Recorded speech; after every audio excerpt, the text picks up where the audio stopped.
मित्रों, क्या कभी आपको ऐसा लगता है कि आपके घर में बिना वजह तनाव बढ़ जाता है? बात छोटी हो लेकिन लड़ाई बड़ी बन जाती है। अगर आपके घर में ऐसा होता है तो समझिए आपके घर की ऊर्जा थक चुकी है और घर में कलह सिर्फ एक मानसिक स्थिति नहीं है। हिंदू धर्म में इसे दूषित गृह ऊर्जा कहा गया है। ऋग्वेद, पुराणों और वास्तुशास्त्र में लिखा गया है कि जहां ऊर्जा असंतुलित होती है वहां कलह, विवाद और अशांति जन्म लेती है। दोस्तों, आज हम आपको एक ऐसी कहानी सुनाएंगे और उसके साथ वे उपाय बताएंगे जिससे आप ये सभी कलह, विवाद और शांति दूर कर सकेंगे। ये ऐसे उपाय हैं जिन्हें हमारे ऋषियों ने हजारों साल पहले अपनाया था और बताया था। तो दोस्तों, इस वीडियो के अंत तक बने रहिए क्योंकि इस वीडियो में जो राज हम आपको बताने वाले हैं वो राज आपके घरों से अशांति को दूर करेगा और आपके जीवन में सुखद अनुभव का एहसास कराएगा। तो दोस्तों, कहानी शुरू करते हैं। वाराणसी के पास आनंद कुंड गांव था जहां हर घर में झगड़े होते थे। फरवरी जैसी ठंड पर भी हवा भारी लगती थी। गांव की वृद्धा सिद्धम्मा को लोग शास्त्र विदुषी कहते थे क्योंकि उन्होंने मनुस्मृति, गरुड़ पुराण, अथर्ववेद और वास्तुशास्त्र का गहरा अध्ययन किया था। एक दिन आरव और मीरा थक हार कर उनके पास पहुंचे। मीरा रोती हुई बोली, दादी, लगता है हमारे घर में कोई अदृश्य लड़ाई चल रही है। सिद्धम्मा ने कहा, बेटा, महाभारत में भी कहा गया है कि जहां मन अशांत हो वहां घर भी अशांत हो जाता है। घर भी जीवित होता है, उसकी भी ऊर्जा होती है, परंतु जब यह ऊर्जा रुक जाती है तो कलह शुरू होता है।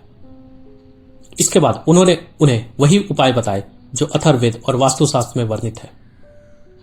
इन उपायों को अपनाने के बाद जिस घर में कलह थी वहां शांति लौट आई। गांव वाले आज भी कहते हैं, जहां धर्म में नियम लागू होते हैं वहां अशांति टिक नहीं सकती। तो दोस्तों, आइए जानते हैं वो 5 उपाय जो सिद्धम्मा ने मीरा को बताए थे और जिसे जानकर आपके घर के भी सारे कलेश दूर हो जाएंगे। पहला उपाय अथर्ववेद में उल्लेखित है। दीप अग्नि हीनतम ऊर्जा को भी शुद्ध कर सकता है, अर्थात सुबह की ऊर्जा जागृति लाती है। इसके लिए सुबह 5 से 7 बजे के बीच ईशान कोण में घी के दीपक जलाएं। ऐसा कहा गया है कि वास्तुशास्त्र में इसे देवस्थान कहते हैं। इसके बाद मुख्य द्वार पर धूप जलाएं क्योंकि गरुड़ पुराण के अनुसार धूप नकारात्मक शक्तियों को दूर करता है। और घर में 30 सेकंड की घंटी बजाएं क्योंकि शंख घंटा की नाद से दुष्ट ऊर्जा दूर भागती है। दूसरा उपाय गरुड़ पुराण में लिखा है, लवण जल शुद्धि सर्वदोष निवारणम, अर्थात नमक युक्त जल सभी दोष हटाता है। इसके लिए आप हर मंगलवार और रविवार को 1 बाल्टी पानी में चुटकी भर नमक डालकर घर के कोनों की पुछाई करें और पुरानी बेकार वस्तुएं हटाएं। यह नमक नकारात्मकता को खींचता है। तीसरा उपाय महाभारत में कृष्ण ने युधिष्ठिर को बताया था। कृष्ण ने कहा था, जहां बार बार विवाद हो वहां शांति भंग हो जाती है। इसलिए अगर आपके घर में अशांति और कलेश है तो सफेद फूल रखें क्योंकि यह फूल शिव की शांति का प्रतीक है। और साथ में चांदी के प्याला का उपयोग करें क्योंकि चंद्र ऊर्जा मन को शांत करती है। अथर्ववेद में कहा गया है कि गौधूप को पवित्र शुद्धिकरण के लिए उपयोग में लाएं, जिससे घर शुद्ध होता है और समृद्धि आती है। चौथा उपाय मंडूक्य उपनिषद में बताया गया है। उपनिषद में बताया गया है कि ओम शांति शांति शांति का 21 बार जाप करने से मन को ठंडक मिलती है और मन शांत तो घर शांत। यह 3 प्रकार से अशांति मिटाता है।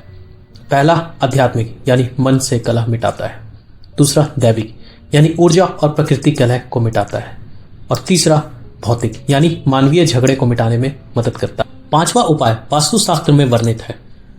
वास्तु के अनुसार मुख्य द्वार ही घर की भाग्य रेखा होती है, इसलिए मुख्य द्वार पर जूते बिखरे ना हो क्योंकि इससे ऊर्जा रुकती है। और अगर आपके द्वार का दरवाजा टूटा हुआ तो उसे तुरंत ठीक करें। साथ ही साथ घर के अंदर प्रवेश पर भगवान का चित्र लगाएं क्योंकि पद्म पुराण के अनुसार इससे दैविक ऊर्जा का संचार होता है। मित्रों, शास्त्रों में लिखा है, यत्र धर्म तत्र शांति, यानी जहां धर्म है वहीं सही जीवन नियम चलाए जा सकते हैं, वहां अशांति टिक नहीं सकती। ऐसे में घर भी एक मंदिर है। अगर उसमें अग्नि, मंत्र और शांति हो तो कलह खुद हार जाता है। दोस्तों, ये थे सिद्धमा के उपाय जिससे करके मीरा के जीवन में सारे कलह खत्म हुए थे। आशा करते हैं कि आप भी अपने कलेश भरे जीवन में ये उपाय अपनाएंगे और सारी खुशियां वापस पा लेंगे। एक पल के लिए भी सोचने को मजबूर किया हो तो इस वीडियो को लाइक करिए, क्योंकि आपका एक लाइक किसी दूसरे के घर की शांति वापस ला सकता है। इसके साथ ही कमेंट में शांति लिखिए ताकि मैं जान सकूं कि आप अपने घर में बदलाव शुरू कर चुके हैं। और मित्रों, चैनल को सब्सक्राइब करें, क्योंकि अगले वीडियो में हम आपको बताने वाले हैं कि सिद्धमा का वो गुप्त उपाय जो सिर्फ कठिन समय में ही बताया जाता है। तो फिर मिलते हैं अगली वीडियो में। धन्यवाद।